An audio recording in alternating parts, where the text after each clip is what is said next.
Welcome to Legends to Leaders. Today we are joined by a leader who proves that precision in the operating room starts before the first incision. James Fly was the Director of Perioperative Services at Ascension Seton Hayes, but his journey to the executive suite began in the trenches, serving as a Master Sergeant and Field Hospital Administrator in the U.S. Army Reserves. With an MBA, an MSN, and a Lean Six Sigma black belt, James has mastered the art of high-stakes operations, from overseeing 50 OR suites at Baylor University to a recent no-findings survey in 2025. His track record has been marked by high performance. James is today discussing building coalitions and gaining buy-in from key stakeholders. Thanks for joining me, James Fly. Thank you. So why don't we start here? We are going to be talking about stakeholders. Why don't we start by defining who are stakeholders in this conversation? So I feel like in the operating room, in the perioperative setting, your key stakeholders are your surgeons, your anesthesia personnel, and your staff. How do relationships change when you go from a nurse manager role to your first director of surgical services role? Those stakeholder relationships change. Why do they change? Where do they change? Where is the greatest delta in that relationship change from nurse manager to director? So the biggest changes that I experienced were from going from a manager to director were at the manager level. I was basically dealing with anesthesia and maybe the surgeons, nurses, but I didn't have a lot of necessary direct contact with the surgeons. However, at the director level, you're in communication with everyone. I mean, you're talking directly to the surgeons when they have opportunities. They're going to come to your office and want to talk to you about it. I was also talking to the anesthesia people. I mean, sometimes you're talking to finance people. I mean, you really have a myriad of stakeholders and people that you communicate with throughout the building at the director level. So including your executive team as well as, excuse me. Add them to it, right? Add them to the mix. So it gets more and more complicated and more high stakes. What were the biggest, when you made that transition, what were the biggest eye openers? What things surprised you about the relationships and how you needed to handle them? Well, I mean, I pretty much handled the relationships pretty much the same. I feel like I'm a fairly good communicator, and I like to do a lot of communication. I mean, most of the time that there are gaps in the processes or obstacles, if you will, it's due to lack of communication.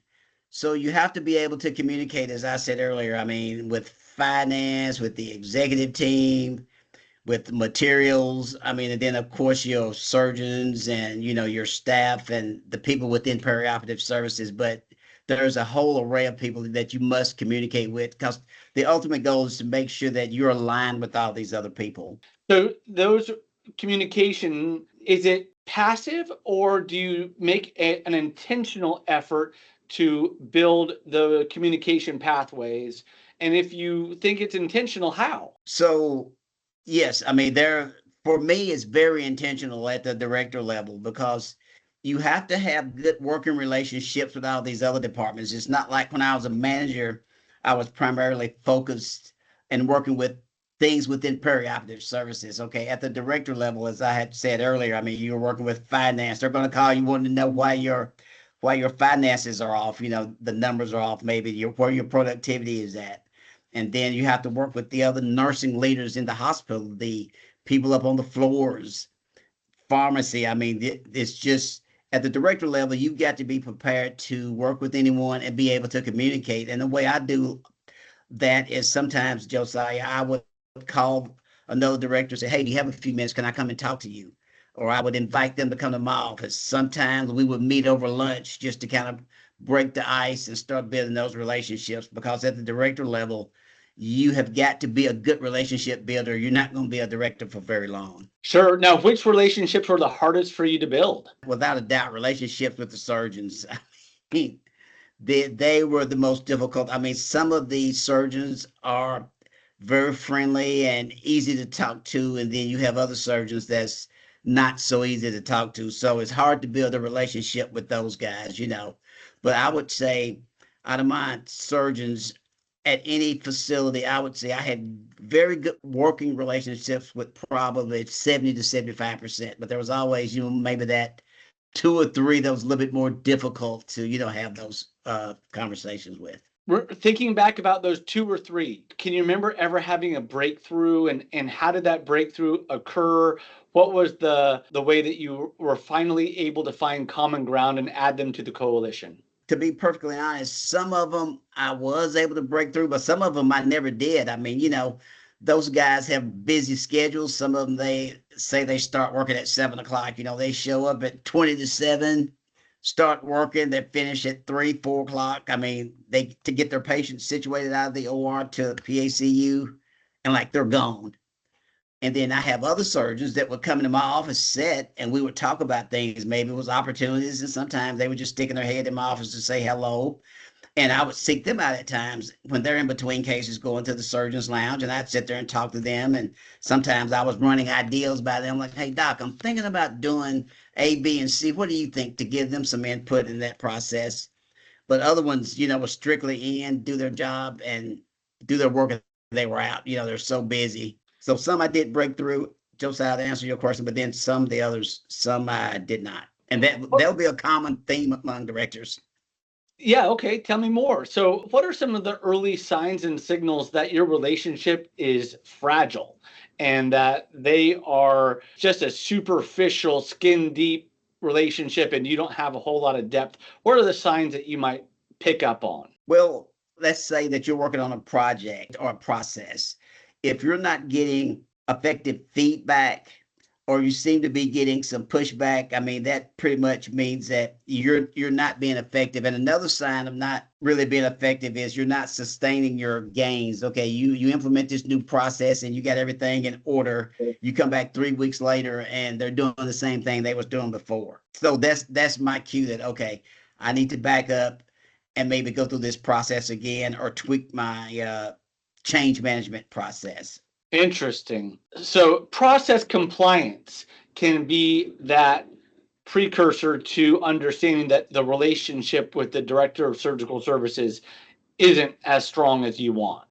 How might you build credibility? Let's imagine that one of those changes impact their preferences, block time, staffing model, or standardization. What strategy might you go about to build credibility and to get them into your coalition? So usually in that situation, Josiah, I would want to sit down with the surgeon, or maybe it's another director, and explain to them what the burning platform is, or in other words, why this change is necessary, the reason behind it. And then I would share my plan with uh, the stakeholders. And then I would ask the stakeholders for input if there's anything that they feel like would improve this process. Once you've implemented the process, you want to review it and see how it's working. And that's when you find out if the process is being sustained, or you need to go back to the drawing board and tweak it and make some changes. What's a burning platform? That is when, say, you want to implement a new project or process, or say you're going from vendor A to vendor B. Surgeons get very upset with you changing supplies on them. So you want to make sure you've communicated these changes beforehand and they don't find out about a change during the middle of surgery. So ideally, I would have a series of meetings with the surgeons. Sometimes it's hard to catch the surgeons, so I would send them an email and say, FYI, effective next month on the 15th, this process will be changing. This is going to be the changes.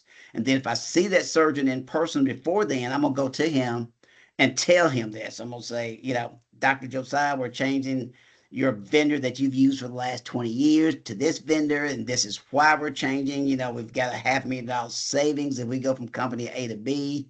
And, you want to explain to them the reason behind it. Now, that don't mean they're going to agree with it or anything, but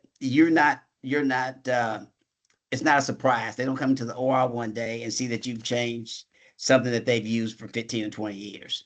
Does that make sense? Absolutely. Does your Lean Six Sigma background, does it have any tie-in to advancing a new process or platform or project? And does it tie into this at all? Yes. So there's very few days that go by where I'm not using bits and pieces of my Lean Six Sigma process. Sometimes it's going through these new, say like we're setting up a new process, and I'm sitting there at the meeting and I realize, okay, we've skipped a couple of steps in the change management process. So I'm always using that my Lean Six Sigma to help structure processes and improve the processes. That's been very beneficial. Tell me a little bit about how coalition building might be used to proactively prevent conflict or resistance to this change once you've got project or process underway. So again, I think that goes back to some of the change management process that I mentioned earlier about once you formulate your plan, you want to make sure you communicate the plan to all the stakeholders. So none of the stakeholders are surprised. And I mean, that's really the key. So you communicate your plan to them and then you ask them, is there any changes or process that you think that would improve this process that you're in the stage of collecting ideas and giving the other people opportunities to give input. So I mean that's very important because sometimes you change a process and you may not know this, but I'm changing a process that you implemented, and so when you see it, you're going to go, well, why is this guy changing my process? So when you sit down and explain all this at the front end, why it's important to change this, and again, I mean, I believe in managing with data. I'm gonna always have the data with me as well to show, over the last 8, 9 months, this has only been utilized 20%. So do you really think this is a good use, good financial use of our resources? Okay, you bring up financial resources. We have to talk about a time of constraint, whether it's the big, beautiful bill or just generally speaking, hospital finances right now are in a period of somewhat restrained or constraint. Talk to me a little Right. bit about how you might continue the coalition building when you have to say no to a surgeon, whether they ask for a piece of equipment or a piece of block time that you can't give them. Tell me a little bit about how constraint and no can be handled in a time in which you're trying to build a coalition. So yeah, so that's a fairly common occurrence, Josiah, that surgeons are coming to me and they want this new widget, and we already have maybe one or two of those widgets already that's working well, and I have to explain to them, but that in order for me to be a good fiscal steward, I can't consider purchasing this product at this time. However, next year we can sit down and take a look at it when we put the budget together again. But in the healthcare business, I mean, as you know, prices are constantly rising while we're constantly getting reimbursed for less. So it's important that we are good financial stewards. Yeah. Right. Let's talk a little bit about for the executive that a CEO, C-suite, CNO, chief operating officer wants to hire a director of surgical services, and Mhm. he wants or she wants that director of surgical services to be a coalition builder. Um, Okay. how might they be asking you as a candidate about your ability to build coalitions and unite a cohesive team? Well, so they usually ask you how do you build relationships with other leadership members within the hospital, and I mentioned the things that I had mentioned to you earlier. I mean, now in this day and time, everybody want to shoot out that email or text. I'm still kind of old fashioned. Sometimes I like to get up out of my office and go sit in somebody else's office and look at them eye to eye and discuss some of our problems. Or sometimes I'll say, hey, let's go grab breakfast in the cafeteria and discuss it to kind of diffuse the situation and just kind of do those sorts of things. Sometimes somebody will call me and want to know, could I loan them a nurse for 30, 45 minutes? They're getting rushed. I mean, they're getting swamped in patients, and I say, of course. And then I call them sometimes. I may need something. It's just so those kind of things that build relationships. I like to say that I tell my manager sometimes and my direct reports that we have to play nice in the sandbox. We got to all get along together while we're achieving our common goal, which should be taking care of the patient, number one. Now let's explore a little bit with talent acquisition. So for our TA leaders that are dealing with retention problems and turnover in the operating room, how does coalition building align with stronger retention and reduced turnover? So I think that when I know this sounds a little corny, but when you become a director, even for me, probably start at manager level, honestly, you figure out there's certain key stakeholders that you really need on your side. And one of them is finance, and one of them is HR, and I always have a pretty good, I'd say better than pretty good, honestly, above average relationships with most of the people I've had in HR, where I could pick up the phone and call them. But from the standpoint of Josiah, there's some positions that I have vacant. Okay, it's okay to take your time on, but then there's other positions I have vacant that's like stat. Like I need to get this filled because it's affecting my bottom line, whether that's financial or from a staff getting burnout process. So to have those kind of relationships, so they know, like, okay, James called me. He don't usually do that unless he really needs this filled. And sometimes I'm like, okay, can we cut out some of the red tape and go from A to D, or versus following the steps? Sure. That's really good. I like that. Before we summarize what we've heard today, is there anything that I haven't asked or anything that you thought you wanted to emphasize about building coalitions with key stakeholders? So I don't know if I mentioned this or not, Josiah, but to me, a couple of the most important things in coalition building is you have to establish trust for each other. So once you establish trust and credibility, not only will your staff, but your surgeons and everybody else will follow you. I believe it. It all begins with a bedrock of trust. That's Right. that's terrific. So here's what I think we've heard today from James is the importance and possibly overlooked stakeholder relationships of HR and finance. We heard about the value of breaking bread, literally going to have a meal with a surgeon as opposed to just phone, emails, and texts. We heard a little bit more about Lean Six Sigma and how that might be useful as we are going through a process improvement phase. And then we, of course, learned about the concept of the burning platform. That was great, James.